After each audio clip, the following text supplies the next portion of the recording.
I was aware that stanza just disappeared suddenly. It's out of flow. Amen. God has been good. Thank you, Jesus, for today. Thank you, Lord, for this time to look into your word. Together, feed us with your word this afternoon, oh God. Thank you for the awesome time of worship. Thank you for the Christmas carol. Thank you for every segment. So far, we'll give you praise.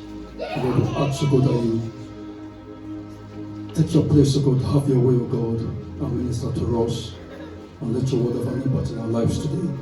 In Jesus' precious name. Amen. Praise God. I want to acknowledge Pastor George in his absence here. Amen. For this opportunity, and Pastor Shika as well. Amen. For this opportunity to minister.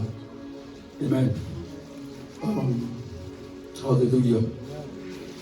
Praise God. I'm just standing in this place today. Amen. He's the one that's supposed to be ministering today. Hallelujah. But I believe we'll be blessed in Jesus' precious name. Amen. I can't do what I normally love doing because of I always like people going around and welcoming one another, but I can't do that now. So you can just do the way we do in Nigeria. Hey, how are you? Amen. Praise God. I'll be doing a series of teaching today. Amen. So I'm preaching that. Amen. And I titled the teaching or the message of today, "What we have is enough." What we have is enough. Amen. We're reading a lot of scriptures. What we have is enough. Amen. Hallelujah. Let me start by saying, never look down on yourself. Very, very important. Some of these things may be what you've heard before, but very, very important. You're hearing it again. Never look down on yourself. You have what it takes to change your world. You've got to understand this truth, and you've got to believe it. Never, ever look down on yourself, and believe that you've got what it takes to change your world. You have it within you. You've got what it takes to change your world. Amen. Never look down on yourself. Amen. You have what it takes to impact your world and to make a positive difference in the world at large. Amen. This is just my introduction. And I also like to say, don't ever despise that little idea you have. Don't ever despise that little idea, that suggestion, that gift, that ability that maybe you see as common. Don't ever despise it. That may be what may take you far in life. Don't ever despise that little idea, that little suggestion that you think will make a difference.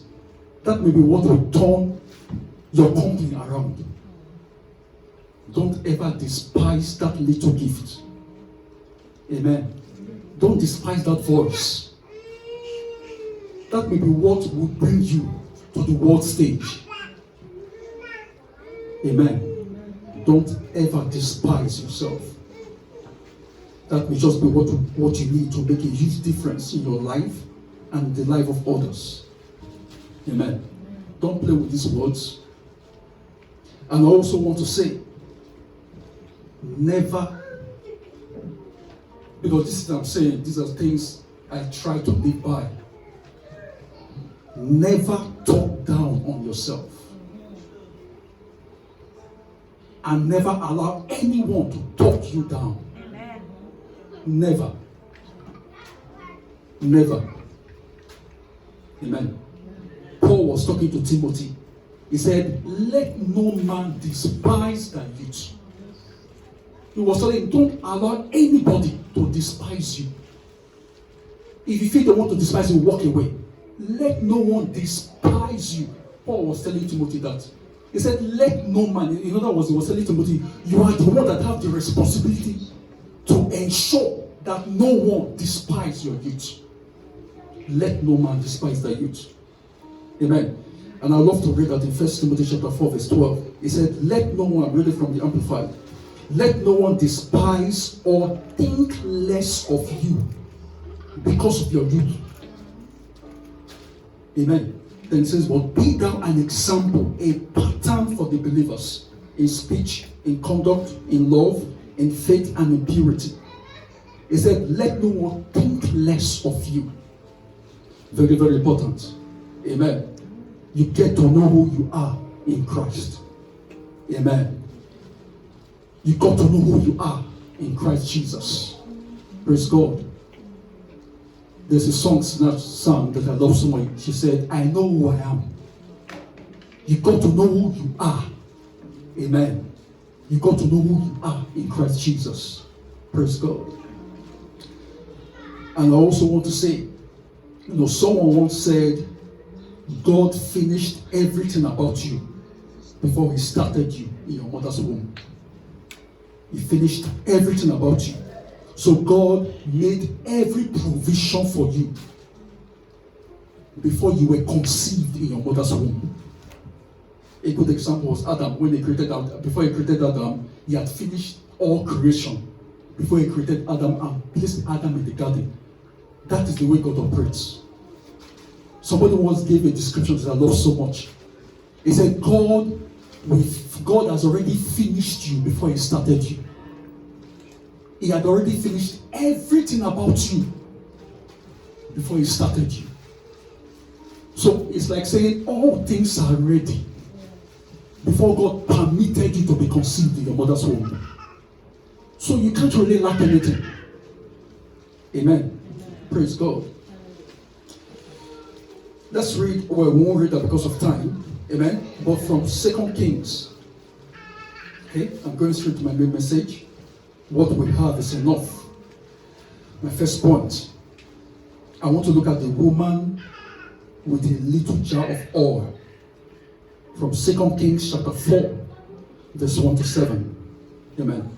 Well, if our prayer is fast enough, we may read it. I may read some, and some I may just paraphrase and go straight to the point I want to bring out there.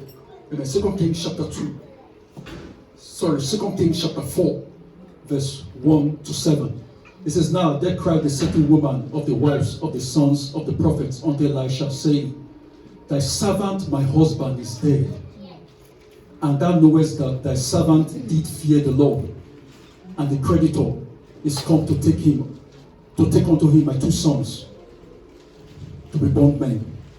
And Elisha said unto her, what shall I do for thee? Tell me, what hast thou in the house? And she said, thy handmaid had not anything in the house save a pot of oil. Verse 2, verse 3, sorry. Then he said, go borrow thee vessels abroad of all thy neighbors, even empty vessels, borrow not a few. And when thou art come in, thou shalt shut the door upon thee and upon thy sons, and shalt pour out into all those vessels, and thou shalt set aside that which is full. I will stop there because of time. But it's actually from verse 1 to verse 4. Praise God. I love this story. The widow woman was advised to go and borrow empty vessels, not a few, and then shut the door. Shut the door. I realize that sometimes you need to shut some people out of your life if you must experience the miraculous. Have you wondered why Elisha told her to shut the door behind you? Because I realize that the ridiculous gives birth to the miraculous. Something that looks ridiculous, that is what can bring a miracle. Can you imagine the neighbors peeping through the windows and seeing a widow with a half, probably maybe a, should I say, any maybe like that drinking water, that bottle, just half filled. And then you are seeing a woman borrowing big jars around your house. And then you are pouring. You can imagine what the neighbors will be saying. What is, the way we say it in Nigeria, what is Mama Iyabo doing?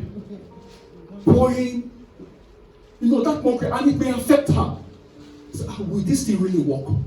So Elisha gave her a secret. Look, shut the door. Engage backbiters. Engage people that can talk you away from this miracle. It looks ridiculous. It looks funny. Shut the door.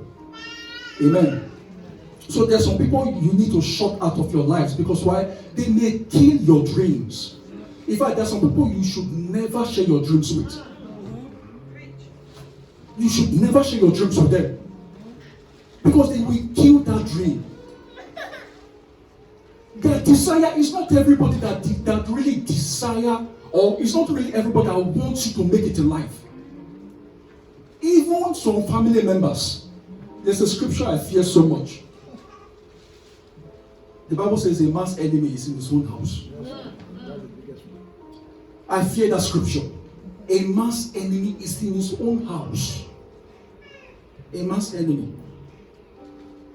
There's some things I can't say online because it's being recorded. A man's enemy is in his own house. So it's not everybody you must open up to. Some are killers, while some will help to water that dream.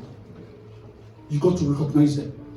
Have you imagined why Jesus, on his way to Jairus' house, when he was about to pray for the little girl, the Bible says he shut out everybody. Go. Look, there's a miracle. If you must see, you must shut people out. Come on now. Just go. Jesus himself did it. At first, why did he do that? When he got to the place, the miracle started. How do I know? By the words he spoke. The child is not dead. He's asleep. That's the beginning of the miracle. The power of the spoken word. They said the same thing when to Lazarus as well. He said, he will rise again. So Jesus has already started the process. And when he said, the child is asleep, the Bible says they started to laugh and mocked him. He took notes. So he said, no. This will stop the flow. And the Bible says he shut them out. He drove them. Somebody once said, you can imagine how hypocritical those people are. If they were really mourning, crying for the death of that child, when Jesus said the child is sleeping, would they start laughing? Suddenly, you'll be wondering, the Bible said they laughed him to scorn. The child that died. In other words, in the heart of some people, thank God though, they are acting as if we have been looking for a child for 10 years and lost it. This little girl they are busy carrying her on her head. Thank God though, he's gone. God forbid. But the Bible says he shut them out and took only those that believed in him. The apostles that went with him, Peter, John, and James. And then the mother, because he knew that the parents will want that child to come back to life. Mind who you associate with. There's some people you must shut out of your life. Praise God. Amen. So take note of that. Amen. And the Bible says, and Elisha told her to keep pouring out. Amen. And as she did that, she experienced the miraculous. So I realized that the only thing she needed really was wisdom to know what to do with what she had. The secret to her miracle was in her house, but she didn't know. She didn't know why. She didn't know what to do with what she had. She had something that can change her destiny, but she didn't know. That is what is happening to so many of us. Your secret, the secret to your success in life, is just around you. You just need the wisdom to recognize it and wisdom to know what to do with it. Wisdom to know what to do with it. There are some people, just like in certain organizations, even in the church, it takes wisdom to recognize people that have some certain abilities, because no head can carry the load on their own. It takes wisdom to recognize people that have certain attributes that can turn that organization around and assign them certain tasks to help you reach your goal. Amen. Wisdom. Praise God. So her lack of insight, or should I say lack of insight, makes a person bankrupt. Not knowing what to do will make you feel miserable. Not knowing what to do. Amen. So lack of insight can make you bankrupt. And not knowing what to do can make you miserable and also leave you in the mercy of somebody. Amen. Because you have something but you don't know what to do with it. So somebody else will help you to do something with it. Amen. I was listening to somebody talk and I love what he said. He said some of us, we don't know how to manage our time. You've got time, we've got time, which is the most valuable thing we can ever have. But we don't know what to do with our time. So anybody can just call you, oh boy, what are you doing now? I've got one party to attend. What are you doing? You answer, what am I doing? I'm not doing, where is the party? Let's go. What am I doing? I'll just be sitting at home. What am I doing? You don't know how to value your time. So people will help you to spend your time worthlessly. Amen. Praise God. So if you lack insight, not knowing what to do, you are at the mercy of anybody. Praise God. Secondly, the widow of Zarephath, 2 Kings chapter 17, verse 7 to 16. Well, you can note it down because of time. I believe we know the story of the widow of Zarephath. The Bible says that was when, after Elijah had cursed the heavens, or had commanded rain not to fall for 3.5 years. And the Bible says God sent him to a brook to drink. And after some time, because there was no water, the Bible says God spoke to him to go to a widow, that he has prepared a woman to feed him. From that story, with the last little oil that the woman had, Elijah told her to do something with it.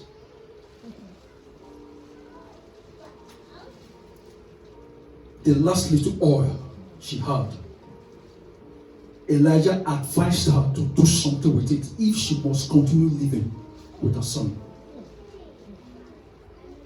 She was advised to take it as a seed and sow from it if she and her son must survive. Sometimes you need wisdom to know what to do with what you have. Look at what she was planning to do. Have you read that story very well? The Bible says, I love the way, I don't know if it was the King James Version. I love the way the King James Version put it. When Elijah met the woman and told her, hey, get me a cup of water, so to speak. And the woman was going, then Elijah called, hey, as you're coming back, get me cake. And then she turned to say, I only have a handful of flour and a little oil, and I'm gathering 2 sticks. Is that King James? I don't know if it was King James that said it, but there was a translation that said 2 sticks. That shows how small the flour was. She doesn't need too much stick, just 2 sticks. You know, most of us here who grew up in Africa, I grew up in Africa, not like the younger ones like my children that don't know what NEPA means. You know, I use firewood and the meal will be so delicious. You know, but when 2 sticks, that shows that the meal is not much. Just 2 sticks. That was what she was, and she said, what I intend to do is to cook this thing for me and my son, and then we'll eat and die. Wow. I pray that we'll encounter something in life that will turn our situation around. Yeah. She was already ending it. No hope. No hope. Thank God Elijah came and showed up. And showed her what to do. Showed her what to do. That was the only thing she needed. An insight to prevent death. And she just needed an insight to know what to do with what you have, with what she had. And Elijah told her what to do with it. Instead of eating it, sow it. Instead of eating it, sow it. Let me say something that I just learned. You don't prosper by receiving. You prosper by giving. You don't prosper by receiving.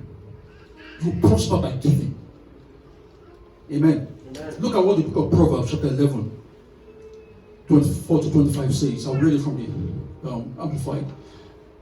It said, there are those who generously scatter abroad and yet increase more. There are those who withhold more than is fitting or what is justly due, but it results only in want. The liberal person shall be enriched, and he who waters shall himself be watered. Amen. The King James Version will put it this way, that there is he that scattereth, yet increaseth. He is scattering, but yet is increasing. And then there's he that withholds and tends to nothing, or tends to poverty. Do you have it there? There's he that scattereth and yet increaseth. And there is that withholdeth more than is meet, but it tends to poverty. You want to hold it now and won't give it. You will lose it. The secret to increase is giving. Amen. And look at what Jesus said as well. You know, in Luke chapter 6, verse 38, he said, give, and it will be given unto you. That popular scripture will like quoting. He said, the first thing he said, give, and then it will be given unto you. Good measure, pressed down, shaken together. Shall men, not just men. Look, everything you need in this life is in the hands of somebody. He said, shall men give unto you, not angels. Men, if it's in the hands of somebody, that person will not rest. In other words, it no longer belongs to that person. God has already assigned what is in the hand of somebody that it belongs to you. So that person holding it has lost right to it, because God has said it now belongs to that person, Mr. A, because Mr. A has sowed the seed. Amen. It says, shall men give unto your bosom? And look at what the Bible says in Acts chapter 20, verse 35. It said, in everything, I'm reading from the Amplified, I have pointed out to you by example that by working diligently in this manner we ought to assist the weak, being mindful of the words of the Lord Jesus, how he himself said, it is more blessed to give than to receive. More blessed. So you don't prosper by receiving, you prosper by giving.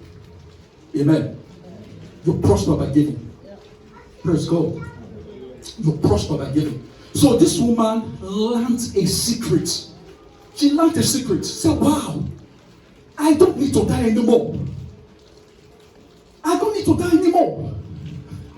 I found the secret is to sow it. And she did it with joy. And the Bible says she lived thereafter, she and her son, for the next 3.5 years.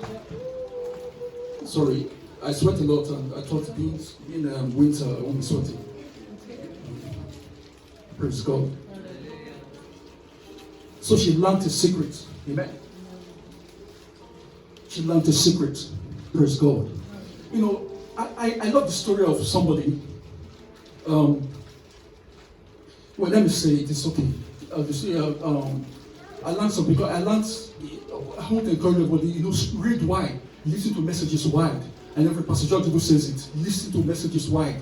You know, what's his name? Benny Hinn Ministry was in trouble many years ago. They were about to lose all their property. They had nothing. So, he has been listening to a particular minister called Oral Roberts, who always teaches on seed time and sowing time. And he got a revelation. So he said, the next day he got to the office and he called the secretary, or whoever was in charge of the finance, and he said, how much do we have? This is it. And what is happening? They're about to lose their property, everything. You know, it's about that worldwide healing evangelist. So he said, what he did, he told the secretary to bring some checks and started writing the remaining money that was in the account. Probably maybe $100,000. He said he distributed the $10,000 each and sent it to 10 different ministries, including the ministers that were crucifying him on TV, including those that were running him down. He said he sent to them. Yeah, they wrote the check and emptied the account, sold it into different ministries. He said the next day, not the next week. Kai, there's something he does. It can change things. The next day, he got a call from somebody he didn't know. And he said, this man just said, God told me. Who are you? You don't know me, but God told me. God told me to give you this. And when it was sent, it didn't only wipe out the debt, it was more than enough to continue the ministry. The power of seed.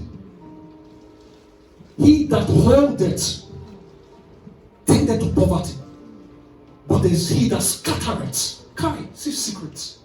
Scattereth, yet increase it. Buy a corn and finish eating it. That's the end of the corn. Yep. Or they said the grain of wheat falls to the ground and dies. It abides alone. But when it dies, it bringeth forth much fruits. Much fruits. Amen. Hallelujah. It bringeth forth much fruit. Psalm 126, verse 5 to 6. That scripture I would normally like reading. I think I'd love to read it. If I have it in the Amplified. Let me read it from the King James. If you can put it up on the screen, please. If possible. Psalm 126, verse 5 to 6. It says something there. It said, they that sow in tears shall reap in joy. He that goeth forth and weepeth, bearing precious seed, shall doubtless come again with rejoicing, bringing his sheaves with him. Well, the secret of greatness in the story. Somebody said something. I don't know. Well, I like telling story because it inspires me. Yeah. Somebody said something that he learned the secret of a well-known minister that I believe most of us will know, that the GO of the Redeemed Christian Church of God. She said, I was listening to a female minister, Reverend Felix Obojumo, I think that's her name. She said she learned something from this man of God. That 31st of December every year, he emptied his account as a seed. He said, it's his principle not to cross to the next year with money in his account. She said she learned it. 31st of every month, empty my account as seed. No wonder I've heard him say, he will talk said about himself, he will say about himself, I'm a dangerous giver. 31st, no matter what's in the account, it could be 100 billion. He empties the account. The following month, it will look as if the account was not emptied. This is secret. And that widow learned it. And when she did what Elisha did, what Elijah said, she and her son had more to live on. Point number 3. John chapter 6, verse 1 to 13. The 5 loaves and few fishes. That was the only thing available in the midst of 5,000 hungry men, beside women and children. I don't know if you're getting something, what I'm saying, because I have a lot to say. I know time will not permit me, but I'm happy to stop at any time. Once it's time, I'm happy to stop. Amen. Because somebody once told me that, I don't know how to read it. He said, there's no revelation you want to say that nobody has heard in this world. So when it's your time, when time is up, just round up. Amen. But I believe we're getting blessed. Yes. Amen. The 5 loaves and few fish. John chapter 6, verse 1 to 13. That's a popular story, so I won't bother reading it. The only thing that was available in the midst of those 5,000 hungry men was just 5 fish. 5 loaves of bread, isn't it? And few fish. That was the only thing available. So I wrote here, I want to say here that there is always something we have within us and around us that can meet our need and desire. And someone once said, what you need is always in the possession of somebody else. What you need is always in the possession of somebody else. There was 5,000 men beside women and children, and they were hungry. But what is needed was carried by a little boy. 5 loaves. That was the only thing available. And this person said, what you need is always in the hand of somebody else. It's in the hand of somebody else. Amen. The grace you crave for is in the life of somebody.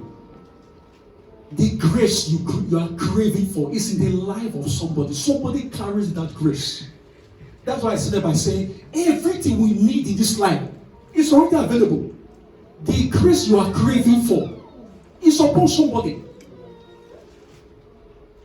It's upon somebody. If only you can submit yourself to that person, you get that grace. All this prayer, oh God, anoint, oh God, give me this. God has placed it upon somebody. The Bible says Joshua was filled with the spirit of wisdom because Moses had laid his hands on him. Joshua always craved for that gift, that wisdom. And he kept following Moses until he got it. God did not send it from above and he jumped on him. What you are looking for, somebody has it. The grace you are looking for, somebody carries it. Do you know why Elisha kept following Elijah? It was because he has found what he's looking for upon Elijah. So he kept following him. Amen.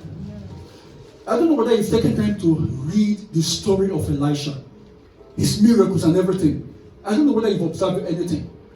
Let's say that the man has been following Elijah for a long time. Even before Elijah threw his garment on him. He had been following him. He had seen some things Elijah did. And he replicated it. The first thing was when they crossed the river Jordan. He saw Elijah taking his mantle. Wow. And the river crossed. He saw it. Wow, I want this. Amen. And when he was coming back, he remembered this was how he did it. He didn't need to pray, oh God, I have seen this. He took the same mantle. Wow, it happened. He must have seen Elijah pray for that one of the widow's dead son. If you remember the story. He must have seen Elijah lying on top of the dead child. When it was his turn to pray for somebody, study the story very well. Elijah as well laid on the dead child. He was just imitating Elijah. Amen. What you are looking for in this life, somebody has it. If you can take time to study that person, find that person's secret, find the price they paid. Amen. It may be anything. It may be this gift of singing. It may just be a particular anointing and grace you need. Somebody has it. Amen. How did I know? Well, just because of from this story, 5 loaves, a child carried the 5 loaves. And another point I got from here is this: don't ever despise what you have. That may just be enough to solve your problem. Amen. It will just be enough to get up for what you need. Don't despise it.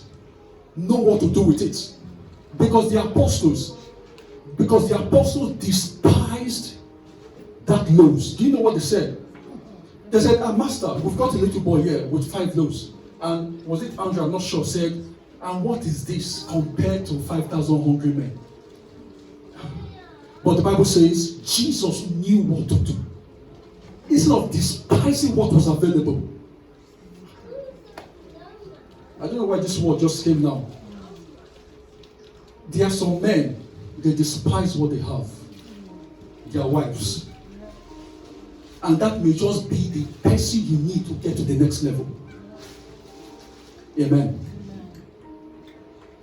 You despise that woman as if she's a non-entity. But that may just be the secret of your promotion in life. Amen. I don't know who this word is for. Praise God. So don't despise. Jesus knew what to do with it. Instead of worrying over its limitation, the Bible says he gave God thanks. Amen. Praise God. I have 5 minutes more, so I will try to round up. Amen. So I realized that the only thing Jesus expected disciples to do was to apply wisdom. Because all this I've been talking about is all about wisdom. Wisdom to know what to do with what you have. Wisdom to know how to get to the next level in life. The woman knew that, wow, if I give a little portion of this as a seed, I will have much more. Wisdom to know what to do. Jesus knew that, wow, with these 5 loaves, if I can be thankful for it, it will multiply. Wisdom to know what to do. Wisdom to know what to do at all times. Amen. So don't despise the little thing you have. Don't despise that anointing. Don't despise that grace. That's why Paul was talking to Timothy. Fan into flame the gift of God in you. That may just be enough. Fan it into flame. Pastor John and I have always shared the story. How many of us we've heard of one guy they call Bushy, a comedian? Have you not been hearing him? Oh, he came here. Okay, then. Oh, yeah. Oh, so you've seen him. Oh, great. Bushy was my boy because we grew up together. He was my neighbor. His house was there. It's in my house. He was not my mate. He was the classmate of my younger brother. So when Bushy sees me, he says, I'm wedded. He was not my mate. He comes to my house not to see me, but to see my younger brother because we were classmates. So I was a big boy. Bushy's elder brother, who is a guitarist in House on the Rock, some of you must have seen it, Darasi, was also not my mate. He was younger than me. That's why that Bushy was not my mate. He was in our fellowship. I remember then I was the resident pastor of the fellowship then, even though I was very small, young then too, on the fellowship. And we organized what to call variety. And I would tell Bushy and one other guy, come on, you guys. Because I knew him to be funny. Bushy was so funny. Even if he's talking to me, big bros, I would just be laughing and say, he's this guy. And he started from that fellowship, cracking jokes. We'll give it 10 minutes. The whole fellowship will be laughing. And the guy carried it to where he is now today. What am I saying? Don't despise that little anointing. That may take you far. That's what I said. Don't despise it. Don't despise that handcraft. That may just be the secret. That may take you far. Don't despise it for anything. Amen. One thing with me that I know, I don't allow anybody to talk me down. If you don't believe in my dream, I will take it away from you. I may not look like, the little book I wrote. I said something like that. Even if nobody believes in you, if only you believe in that dream, run with it. Run with it. Amen. Let me round up because of time. There's so many things I will not be able to say. Amen. Because of time. Proverbs chapter 8. Proverbs chapter 8. Amen. Because how would I say it? What every believer needs in this life, in your walk with God, is wisdom. Wisdom. Amen. Wisdom. Praise God. And I'd love to read it, and then we'll pray with that. Wisdom. Let me read it from the Amplified Version. It says, now this is wisdom talking. It says, the Lord formed and brought me wisdom forth from the beginning of his way, before his acts of old. Even God himself knew the importance of wisdom. That the Bible says, before his acts of old, God brought forth, God, before his acts of old brought forth wisdom. He said, wisdom was inaugurated and ordained from everlasting, from the beginning, before ever the earth existed. When there were no deeps, I was brought forth. When there were no fountains laden with water, before the mountains were settled, before the hills, I was brought forth. While as yet he had made nothing, while as yet he has not made the land or the fields, or the face of the dust of the earth. When he prepared the heavens, wisdom was there. When he drew circle upon the face of the deep and stretched out the firmament over it. When he made firm the skies above. When he established the fountains of the deep. When he gave the sea his limits and his decrees that the waters should not transgress across the boundaries set by. by his command when he appointed the foundations of the earth. He said, then I, wisdom, was beside him as a master and director of the work. Amen. So wisdom is saying, I was the director of God's creation. Beloved, we got to be full of wisdom. We need it. Amen. We need it.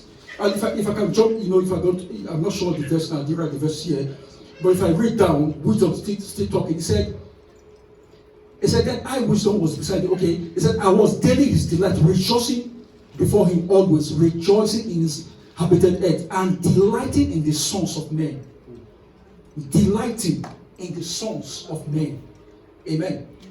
He said, that was my delight. Then he says, blessed is the man who listens to me, watching daily at my gates, waiting at the post of my doors. For whoever finds me finds life, and draws forth and obtains favor from the Lord. But he who misses me, or sins against me, wrongs and injures himself. All who hate me love and court death. Amen. Praise God. Wisdom. Wisdom. Wisdom to know what to do. Wisdom. Amen. Looking at Jesus, they said, what wisdom is this? Amen. Wisdom.